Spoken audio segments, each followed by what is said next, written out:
भारत की जानी मानी दलित सिंगर उभरती हुई, जो अभी सिर्फ 19 साल की हैं, लेकिन उनके गानों ने तहलका मचा रखा है यूट्यूब पर, सोशल मीडिया पर, और अपने खास संदेश वाले गानों के लिए वो बहुत ही जानी जाती हैं। दलित सिंगर हैं और अपने आप को चमार पॉप की उभरती हुई गायिका कहती हैं। क्यों कहती हैं ऐसा, वो चलिए बात करते हैं गिन्नी माही से। गिन्नी जी, बहुत बहुत आपका स्वागत है।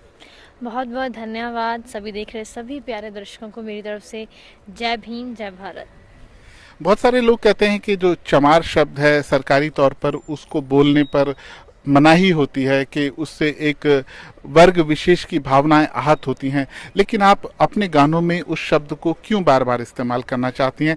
क्या आप इसके जरिए कहना चाहती हैं? देखिए, अगर जैसे आपने बताया कि लोग गाली के तौर पर उस शब्द को लेते हैं, चमार शब्द को, लेकिन मैं अपने आप को चमार कहने में प्राउड फील करती हूँ। और मुझे कोई भी ऐसी नहीं कोई बात कि मैं क्योंकि ये जो चमार वर्ड है, ये एक कास्ट के तौर पर ना देखें।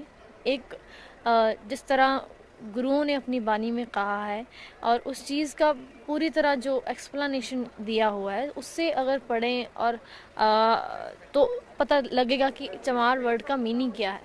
सो अगर आप चाहें तो मैं चमार वर्ड का मीनिंग बता देती हूँ, फिर आप मेरे हिसाब से समझ पाएंगे कि मैं क्यों अपने आप को प्राउड फील करती हूँ।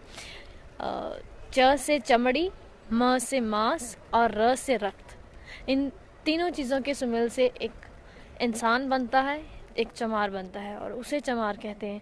और क्योंकि देखिए, चमड़ी, रक्त और मांस हर एक के पास है, और भगवान ने सभी को ये चीज़ें दी हैं, ये तीनों चीज़ें दी हैं। हाँ, मेहनत के अनुसार इंसान गरीब अमीर हो सकता है, या उसका खून गाढ़ा हो सकता है, फीका हो सकता है, लाल हो सकता है, लेकिन चीज़ें तो सेम ही हैं। लेकिन ये जो जैसे हम कह सकते हैं कि लोग गाली के तौर पर लेते हैं, कुछ इस वर्ड को गलत तरीके से लेते हैं, वो चीज़ गलत है। पहले उस चीज़ को समझिए, उसके बाद ही वो चीज़ समझ आएगी।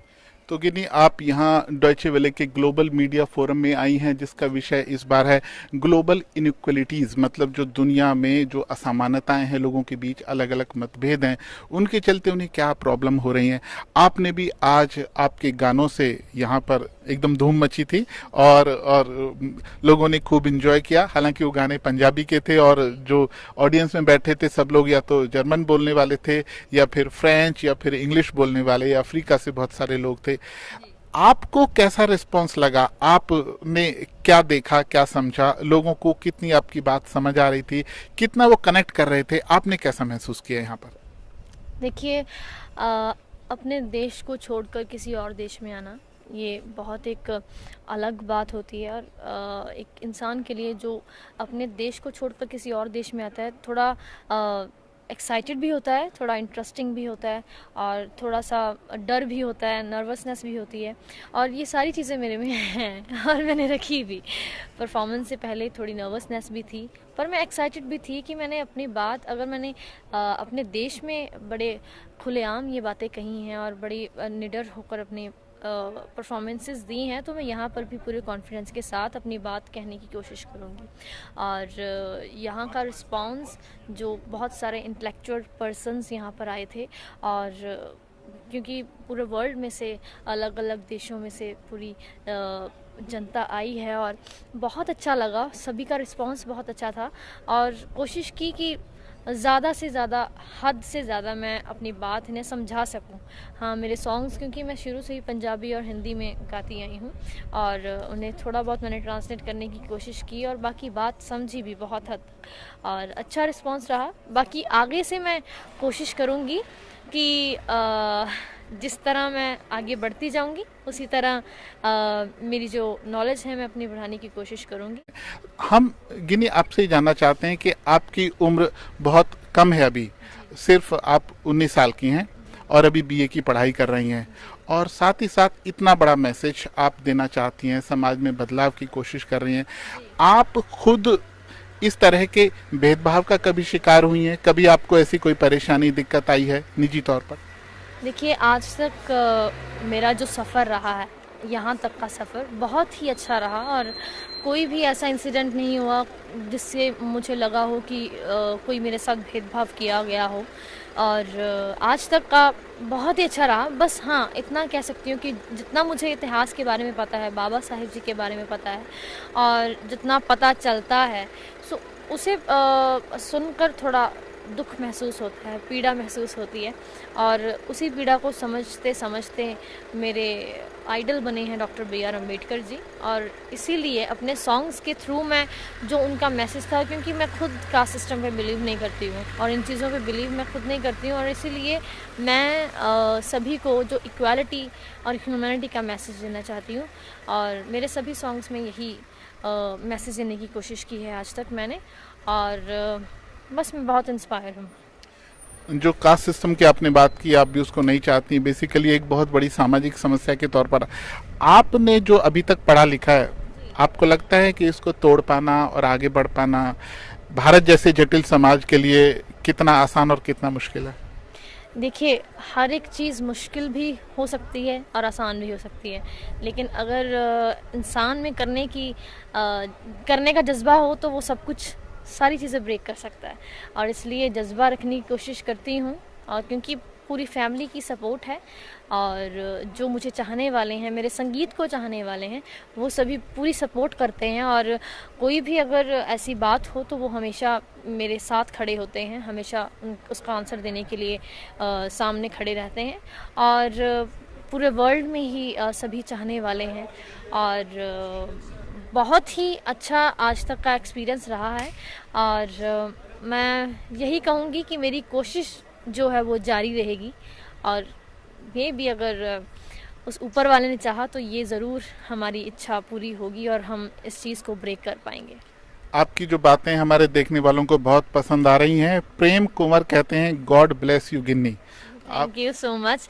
आपकी दुआओं के साथ ही गिन्नी माही यहाँ तक पहुँची है और आपकी दुआएं इसी तरह साथ में चाहिए। और सभी देख रहे दर्शकों का फिर तहे दिल से बहुत बहुत धन्यवाद करती हूँ। और आपकी दुआएं, आपका आशीर्वाद साथ रहेगा तो गिन्नी माही जहाँ तक जाना चाहती है उससे भी आगे जाएगी। तो गिन्नी, मैं जानना चाहता हूँ कि आपके गाने बहुत लोग देखते हैं और बहुत ही उनमें एक मैसेज होता है, लेकिन एक एज ए पर्सन, एक 19 साल की लड़की और क्या क्या करती है, क्या क्या करना चाहती है, उसकी हॉबी क्या है, कुछ थोड़ा लोगों को इस बारे में बताइए।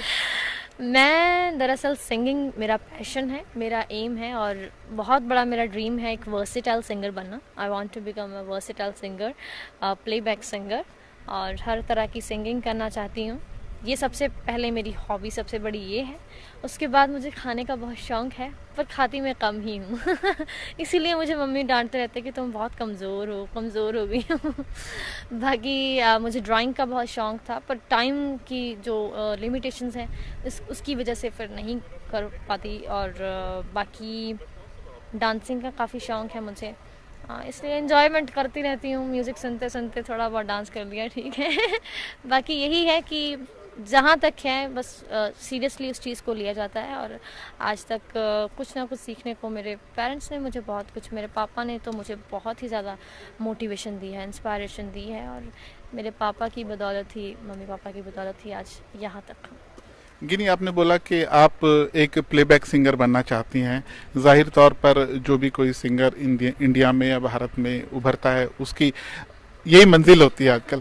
लेकिन मेरा एक सवाल यह है कि जिस तरह के खास गाने आपने गाए हैं और जाति सूचक शब्द हैं उनमें, और आपको कहीं ऐसा भी कभी लगता है कि इस तरह के गाने गाने की वजह से आपको कोई अड़चन आ सकती है? जो प्रोड्यूसर हैं वो चाहेगा कि आप एक ऐसी पॉलिटिकल गाने गाने वाली सिंगर से गवाने में झिझक महसूस करेंगे।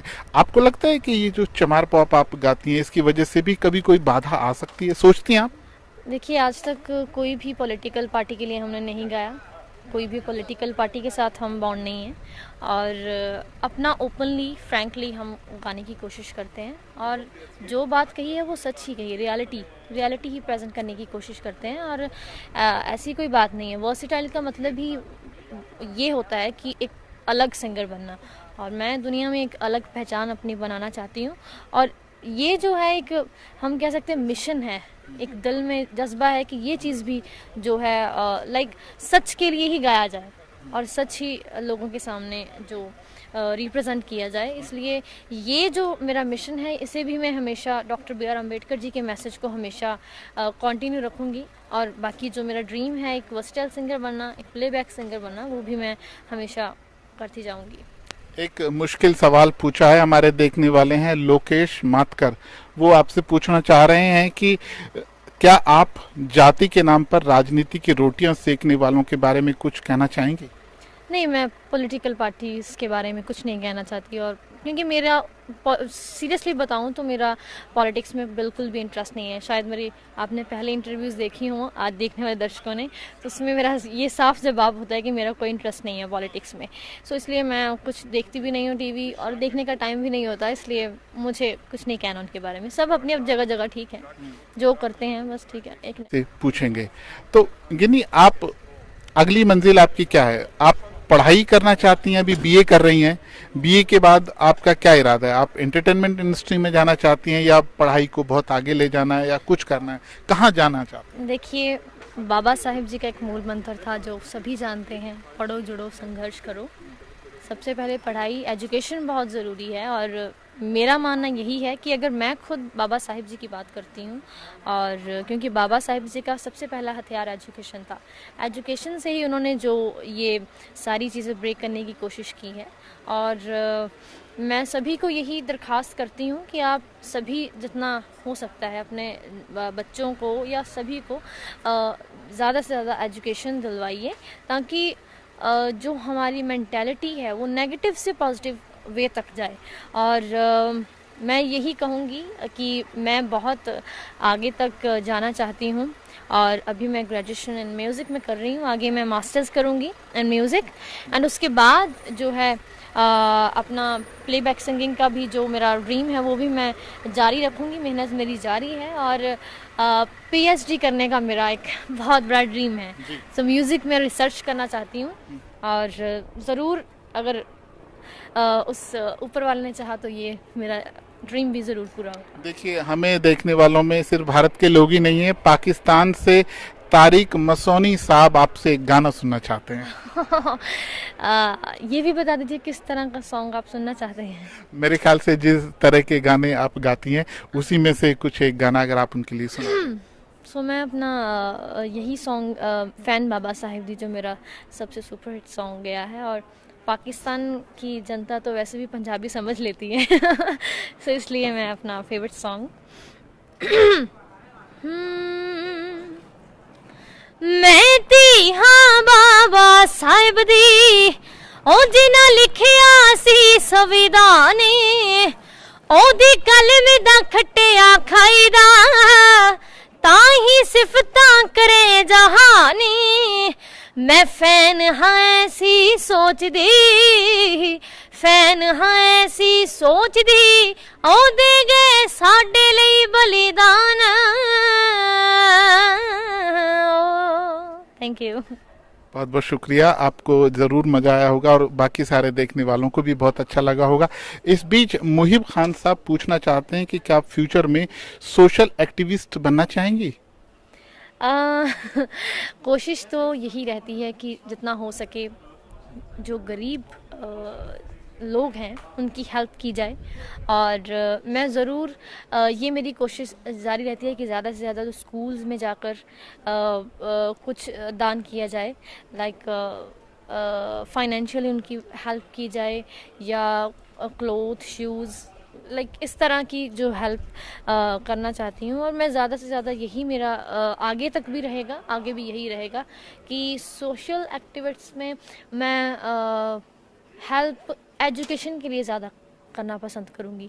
और क्योंकि आज के टाइम में, आजकल की जनरेशन में अगर एजुकेशन हमारे पास होगी तो गरीबी जो है, बाकी जो भी बैरियर्स हैं वो हम ब्रेक कर सकते हैं। एजुकेशन एक ऐसा हथियार है। बहुत, अभी जो आपने गाना गाया देखने वालों को बहुत पसंद आया। हिरोम वी शर्मा कह रहे हैं बहुत बढ़िया गिन्नी। और इसके बाद असद बाल्खी कह रहे हैं कि इस देश में जातिवाद के बारे में आपका क्या कहना है। मेरे ख्याल से भारत के बारे में बात कर रहे हैं, और गिन्नी ने अभी उसके बारे में आपको विस्तार से बताया कि वो भी खुद चाहती हैं कि ये सब सिस्टम ख़त्म हो, बदलाव कुछ नया आए। और इसके बाद हम बात करना चाहेंगे कुछ ये ग्लोबल मीडिया फोरम की। आप क्या जानना चाहती हैं, क्योंकि यहाँ पे इनइक्वलिटीज़ की बात होगी, पूरी दुनिया के लोग आए हुए हैं। क्या आपकी दिलचस्पी है कि क्या ऐसी इनइक्वलिटीज़ दुनिया के और भी देशों में हैं? आप अपने लिए क्या ढूंढना चाहती हैं इस फोरम में? देखिए, जैसे मैंने पहले कहा कि बहुत इंटेलेक्चुअल पर्सन्स यहाँ पर आए हैं और अलग अलग देशों से, और सभी के अपने अपने व्यूज़ हैं। सभी की अपने अपने जो उन्होंने अपनी ज़िंदगी में जो भी इंसिडेंट्स हुए हैं, या जो भी उनका कह सकते हैं जो भी उनका रहा है आज तक देखने का, सुनने का, और सभी की अपनी अपनी स्टोरीज़ हैं, अपने अपने थॉट्स हैं। और अगर हम सुनना चाहें तो बहुत कुछ अलग इंस्पिरेशन बहुत मिलेगी, और मैं इंस्पिरेशन लेने के लिए यहाँ तक पहुँची हूँ। और शुरू से ही आज तक बहुत सारी इंस्पिरेशंस मिली हैं और बहुत सारी चीज़ें सीखने को मिली हैं। और क्योंकि मैं तो अभी बहुत छोटी हूँ और इतने ज़्यादा टॉप लोग यहाँ पर पहुँचे हैं, टॉप पीपल यहाँ पर हैं, और क्योंकि इन्होंने बहुत टाइम स्ट्रगल किया है और यहाँ तक पहुँचे हैं, और इनका स्ट्रगल देखकर, इनकी इंस्पिरेशन देखकर तो वैसे ही दिल को बहुत बड़ा एक कॉन्फिडेंस, एक हौसला मिलता है। सो मैं भी सभी के बारे में जानना चाहती हूँ और जानना चाहूँगी, इसमें दिलचस्पी रखती हूँ कि सभी के व्यूज़ सुन पाऊँ, और जितना हो सके बाकी सभी को अलर्ट कर सकूँ। तारिक मसौनी साहब का शुक्रिया गया, पाकिस्तान से आपका गाना उन्हें बहुत पसंद आया। इसके अलावा समीर सावंत और अरविंद कुमार पांडे भी आपको कह रहे हैं कि बहुत खूब, बहुत अच्छा आप काम कर रही हैं। और कोई ऐसी बात आपको इस जर्मनी में कुछ खास, आप आई हैं, कुछ आपने देखा? देखिए, यहाँ पर जो लोग हैं, हम यहाँ का जो पीपल है, बहुत टॉप पीपल है, और बहुत अप थिंकिंग वाले, पॉजिटिव थिंकिंग सबसे ज़्यादा जो यहाँ पर, और कोई भेदभाव वाली बात नहीं है। सभी मतलब इक्वालिटी यहाँ पर हम कह सकते हैं कि हाँ, यहाँ पर सभी के पास इक्वालिटी है, और सभी एक दूसरे को एक ही नज़रिए से देखते हैं। और सभी लोग ज़्यादा, ये सबसे मुझे अच्छी बात लगी यहाँ के लोगों की कि देखने में अगर हम बात करें तो बहुत ज़्यादा अप लेवल के लोग हैं, लेकिन इनका जो दिल है ये खुद एक डाउन टू अर्थ पर्सन्स है। और ये सबसे बड़ी बात होती है कि जिस इंसान में निम्रता होगी, जिस इंसान में नीचापन होगा, तो वो मेरे हिसाब से हमेशा, इसीलिए ये देशों ने तरक्की बहुत की है, और ये इनकी खासियत है। तो आप गिन्नी को आपने सुना, वो कह रही हैं कि तरक्की करने के लिए समानता बहुत ज़रूरी है, लोगों के बीच भेदभाव खत्म होना चाहिए, तभी तरक्की कर सकते हैं। राजेंद्र कुमार पूछ रहे हैं कि किस लैंग्वेज में आप गाना पसंद करती हैं? मेरे ख्याल से पंजाबी या कोई और भी?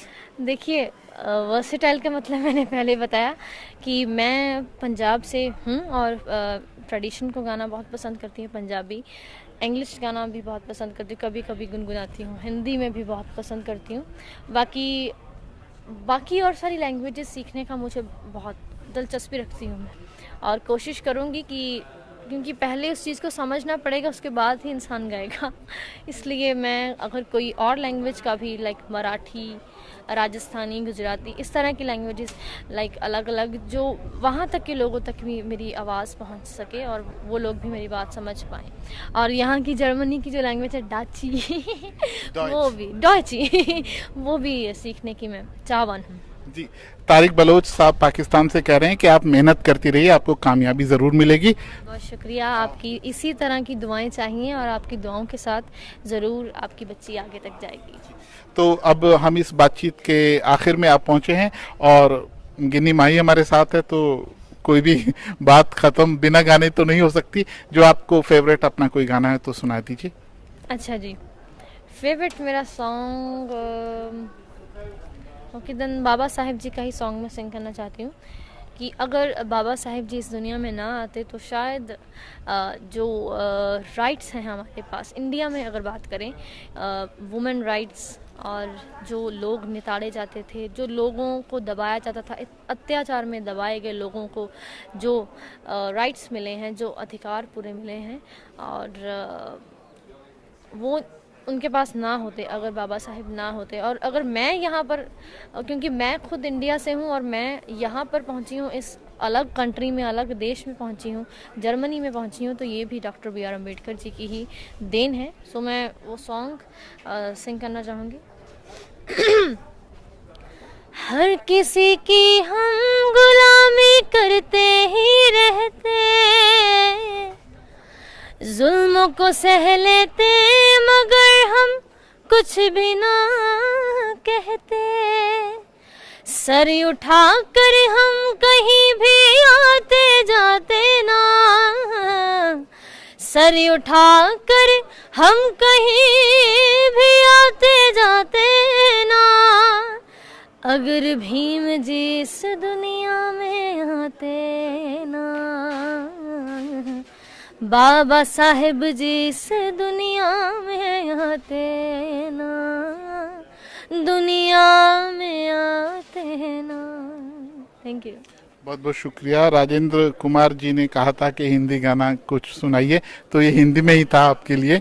तो आपको ये बातचीत गिनी माही के साथ कैसी लगी, हमें ज़रूर बताइएगा।